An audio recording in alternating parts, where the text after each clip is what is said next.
అలాగే public health అధికారులకు, R&B అధికారులకు, పత్రికా విలేకరులకు, అక్కర్లకు, చెల్లెళ్లకు మీ అందరిగా నమస్కారం తెలియజేసుకుంటూ, నేను ఇన్ఛార్జ్ మినిస్టర్గా ఉన్నా ఇంతమంది మహానాయకులు, ముగ్గురు జిల్లా సీనియర్ నాయకులే కాదు, ప్రజలతో సంబంధాలున్న నాయకులుగా పక్క జిల్లా వాస్తవ్యులైన నన్ను జిల్లా ఇన్ఛార్జ్ మినిస్టర్ పెట్టి నాకు పెద్ద బాధ్యత లేకుండా చేసిన ముఖ్యమంత్రి గారు 2009లో ఇన్ఛార్జ్ మినిస్టర్గా మహబూబ్నగర్, ఆదిలాబాద్లో ఉన్నప్పుడు ప్రతిరోజు సమస్యల కోసం వచ్చేవారు.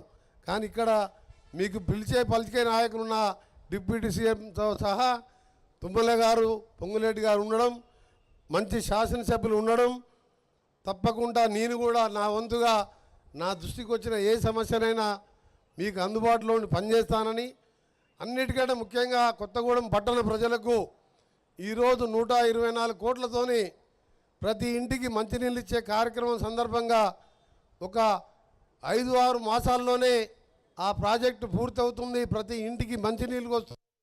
పట్టణ ప్రజలందరూ కూడా ఈ సందర్భంగా శుభాకాంక్షలతో పాటు మీ ఎమ్మెల్యే గారికి అభినందనలు.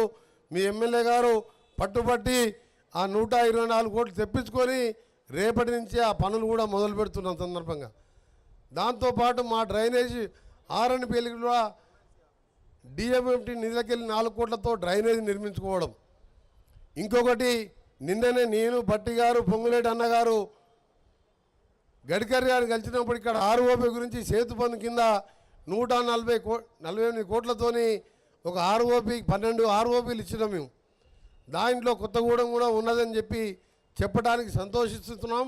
అది కూడా త్వరలోనే శాంక్షన్ అవుతుంది. ఆర్ఎండ్బి మినిస్టర్ అంటే మన తుమ్మల అన్నగారిని తీసుకోవాలి మన ఆదర్శం. ఆయన ఆర్ఎండ్బి శాఖ మంత్రిగా అప్పుడున్నా మన పోయిన టర్మ్లో ఉన్న ప్రతి రోడ్ల అభివృద్ధి కోసం వారు చేసిన ప్లానింగ్ కానీ, కృషి కానీ అందరికీ తెలిసిందే. నిన్న కూడా మేము అందరం పోయినాం. 5 మినిస్టర్లు గౌరవ ముఖ్యమంత్రి రేవంత్ రెడ్డి గారు తీసుకొని పోయి, అతి ముఖ్యమైనది హైదరాబాద్, విజయవాడ 2 రాష్ట్ర రాజధానులు అయినాయి, రాకపోకలు పెరిగినాయి.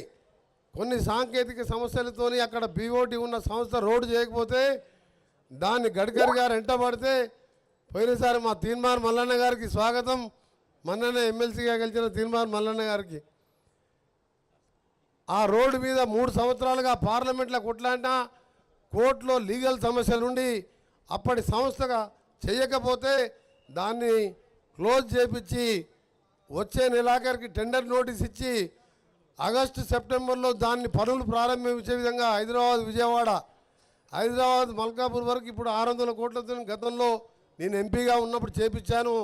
రామోజీ ఫిలిప్స్ని దాటిపోయే వరకు అది అయిపోయింది. 6 లేన్ల జాతీయ పూర్తి అవుతుంది. దాదాపు 6 నుంచి విజయవాడ కోదాడు వరకు గ్రీన్ ఫీల్డ్ అయిపోయి అయ్యింది. 2 గంటల్లో విజయవాడ చేరే విధంగా నిన్ననే గడ్కరీ దగ్గర మేమందరం కూడా మాట్లాడి ఆయన ఆదేశాలు ఇవ్వడం జరిగింది. సెప్టెంబర్లో పనులు కూడా మొదలు పెడుతున్నాం.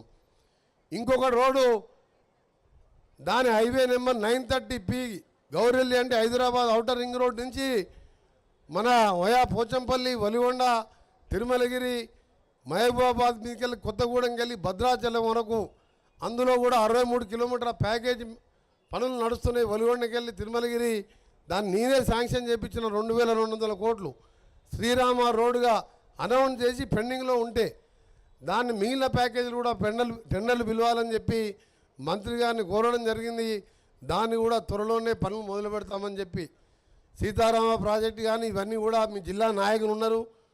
ఇందిరమ్మ లాంటి పథకాలు ఇవాళ ఫైనాన్స్ మినిస్టర్గా ఆర్థికంగా ఇబ్బందులున్నా సమన్వయంతో ప్రతిదీ ఆలోచించి ఈ రాష్ట్రాన్ని తీసుకుపోతున్న రేవంత్ రెడ్డి గారి నాయకత్వంలో డిప్యూటీ సీఎం గారు ఒక ఆలోచనలతోని ప్రతి చెప్పిన పనిని చేసే విధంగా ఇప్పుడే అన్నగారు చెప్పినట్టు ఉన్నది 3 మాసాలే అధికారంలో ఉన్న 3 మాసాలు ఎలక్షన్ కోడ్ ఉన్నది. ఇప్పుడు ప్రాజెక్టులు రాత్రి సీతారామ ప్రాజెక్ట్ ట్రయల్ రన్ చేసిండ్రు. మా దగ్గర ఆగిపోయిన ఎస్ఎల్పిసి సొరంగ మార్గం 2200తోని ఇవాళ కొన్ని పత్రికల్లో వచ్చింది. దాన్ని కూడా ముఖ్యమంత్రి గారు నిధులు రిలీజ్ చేసి పని ప్రారంభించినాం. అది అయితేనే కానీ మాకు వస్తుంది.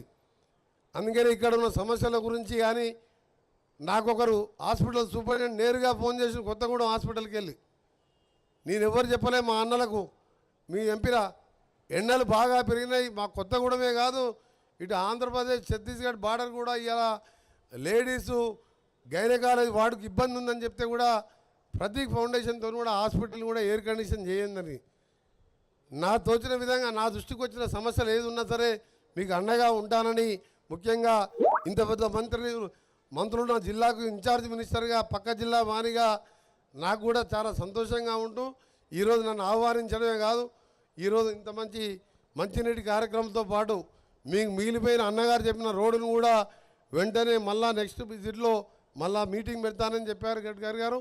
దాన్ని కూడా పూర్తి చేస్తాం.